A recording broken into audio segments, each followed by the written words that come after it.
dalam memilih pemimpin di level nasional dan daerah telah usai dilaksanakan meski dihinggapi berbagai tantangan. Prosesnya berjalan relatif lancar. Setelah tahun politik terlewati, tantangan ekonomi tentu menanti para kepala daerah tahun 2025. Ekonomi Indonesia 2025 masih akan dibayangi kondisi 2024. Sejumlah tantangan baik internal maupun eksternal harus dihadapi untuk menyangkap peluang ekonomi Indonesia 2025 di tengah melemahnya daya beli masyarakat. Dan untuk membahas pelantikan yang telah terlaksana dan seperti apa tantangan ekonomi yang telah menanti para kepala daerah pada tahun ini, telah hadir di studio Berita 1 PIK 2 narasumber kita Pak Sarman Simanjorang selaku Wakil Ketua Umum Kadin sekaligus Direktur Eksekutif Apkasi, dan hadir pula secara online Profesor Lili Ramli selaku peneliti Pusat Riset Politik BRIN. Selamat siang Pak Sarman, apa kabar? Selamat siang, salam sehat dan semangat selalu. Semangatnya luar biasa setelah pelantikan ini. Betul. Apa kabar, sehat ya Pak? Pak Lili, apa kabar Bapak? Sehat?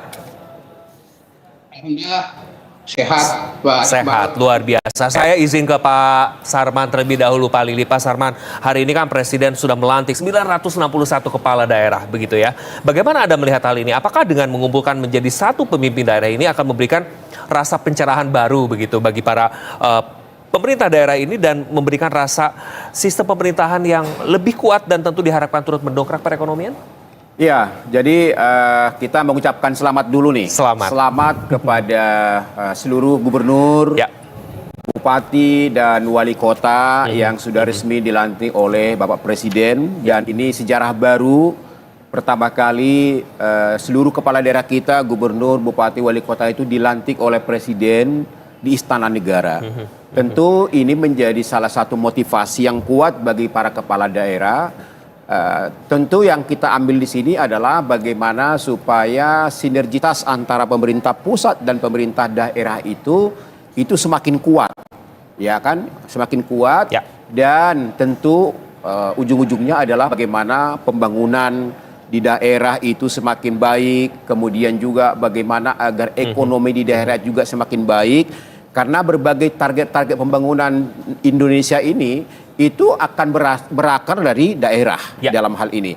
Termasuk pertumbuhan ekonomi misalnya, bagaimanapun bahwa kalau pertumbuhan ekonomi di daerah positif, otomatis akan memberikan kontribusi terhadap pertumbuhan ekonomi nasional dalam hal ini. Jadi kalau kita tangkap di sini adalah Pak Presiden ingin bagaimana agar para kepala daerah dengan pemerintah pusat ini harus satu visi. Ya, beliau tadi menyampaikan dalam pidatonya, walaupun kita berbeda partai, berbeda agama, berbeda suku, tapi tujuan kita adalah satu, ya kan, Bhinneka Tunggal Ika, berbeda-beda tapi satu, yaitu adalah bagaimana kita mampu menjalankan amanah dengan baik untuk kesejahteraan masyarakat. Kesejahteraan masyarakat dan tanah air kita Republik Indonesia. Pak Ramli, Prof, saya ke Pak Prof Lili dulu, Pak Sarman. Sejarah baru tercipta seperti Pak Sarman tadi ucapkan dengan pelantikan serentak 961 kepala daerah ini.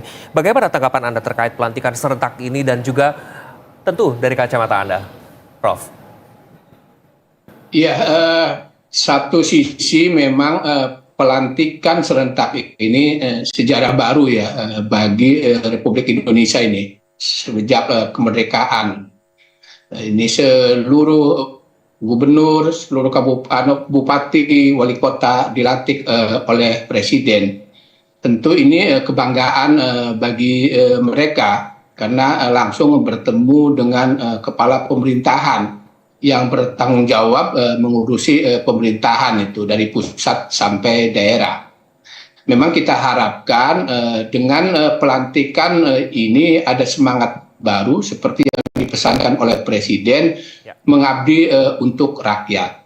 Selama ini sudah kita ketahui problem para kepala daerah ini pertama itu kan tumbuhnya dinasti politik.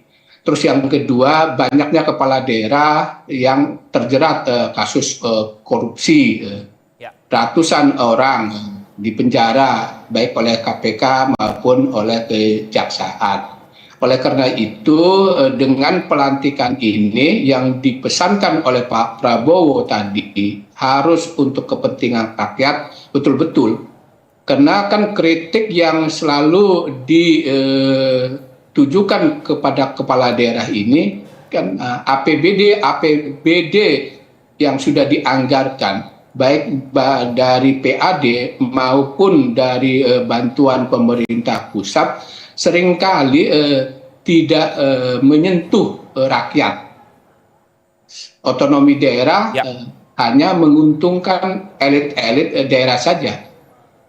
Apa yang diamanatkan oleh Undang-Undang Pemerintahan Daerah untuk pelayanan publik yang baik, untuk meningkatkan kesejahteraan, mengentaskan kemiskinan, mengurangi kepengangguran dan lain sebagainya itu masih jauh sekali gitu.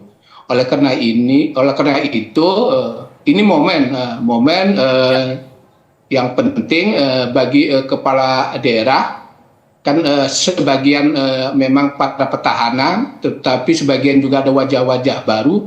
Mudah-mudahan harapan-harapan baru publik terhadap para kepala daerah ini diimplementasikan. Kan kalau kita melihat dari berita survei yang dilakukan oleh Kompas itu kan masyarakat mengapresiasi. Masyarakat percaya bahwa para kepala daerah ini akan melaksanakan, mengimplementasikan program-programnya. Tentu memang dalam melaksanakan program-program tersebut, pertama harus ada koordinasi dan sinergi dengan para gubernur. Terus yang kedua tentu ya dengan pemerintah pusat. Jangan masing-masing jalan sendiri-sendiri. Baik. Nah, yang selama ini kan selalu jalan sendiri, tidak sinergis, sehingga kemudian ya proyek-proyek itu seringkali kemudian tidak sesuai dengan kebutuhan masyarakat, karena masing-masing memiliki program yang berbeda-beda, sehingga tidak terlihat itu hasil proyeknya tersebut atau programnya.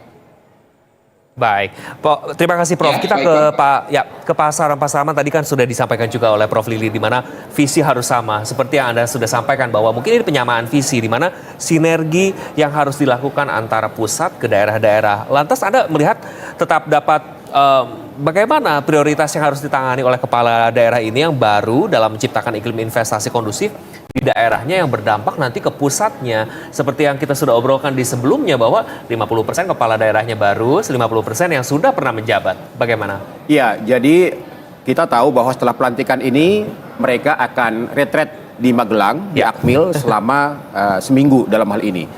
Di sana mereka akan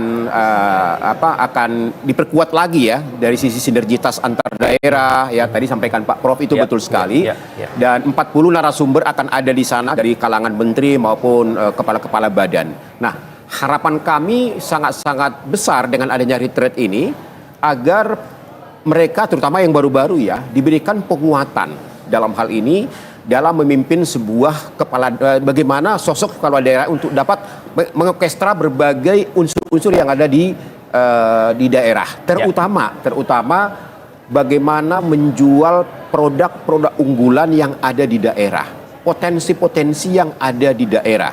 Ya, karena kita lihat bahwa astacita Pak Prabowo, Pak Gibran itu yang namanya ketahanan swasembada pangan, suasana energi, industri kreatif, itu banyak di daerah dalam hal ini.